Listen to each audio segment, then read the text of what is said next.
Hey guys, what's a GDI engine, or gasoline direct injection? It's a type of fuel injection used by many modern vehicles. Traditionally, we use multi-point fuel injection, which sprays fuel into the intake manifold. The GDI engine, we spray fuel directly into the combustion chamber of each cylinder. There's a lot of benefits to this. We have much better control over the timing of the injection and the amount of fuel that's actually delivered. That's how we're able to use much smaller engines to create so much more power and better fuel economy. Not to mention, this even lowers emissions, so you can see why auto manufacturers definitely want to do this. It gives a cooling effect in the combustion chamber when spraying the fuel. Unfortunately, there are some downsides to using a GDI engine, and that's carbon buildup. As you may know or may not, typically the fuel will go through the intake manifold and it will wash the backside of the valves.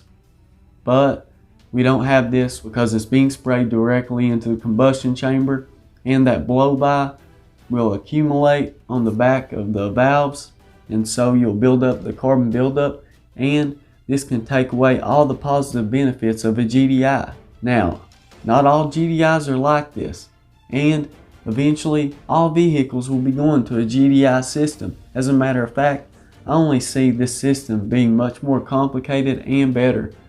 Now, in the past, the multi-point fuel injection, it was at a much lower fuel pressure, but spraying fuel into the combustion chamber, you need to be able to spray the fuel at a much higher pressure.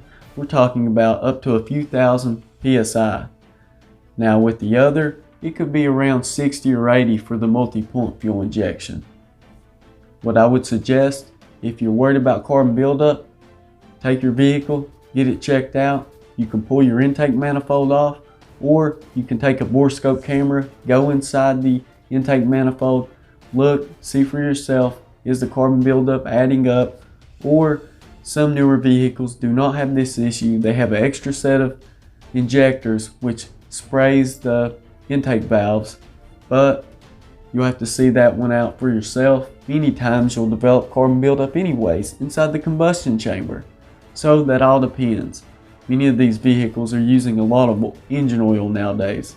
So guys, if there's any tips you can give to help anyone out, please do so. Remember, if you'll spray your intake valves with the intake valve cleaner that actually works, just check out one of my previous videos and find one that'll work well for you in your situation. Then you'll be able to maybe handle this issue if it doesn't get too bad, because you're going to restrict the airflow. You could have a big, huge piece of carbon just break off and cause some damage. But I've never had that problem before, and people say when you're cleaning you could cause this problem. Again, I've never had that problem either, because if you allow the carbon to continually build up, I mean, what do you think is going to happen? It's just going to build up and eventually break free. Something's got to give. You have to decide for yourself.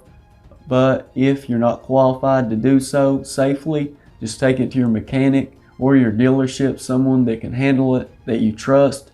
Maybe not a dealership, but find someone you trust, as I said. Thanks guys for watching Nate's Interactive Auto.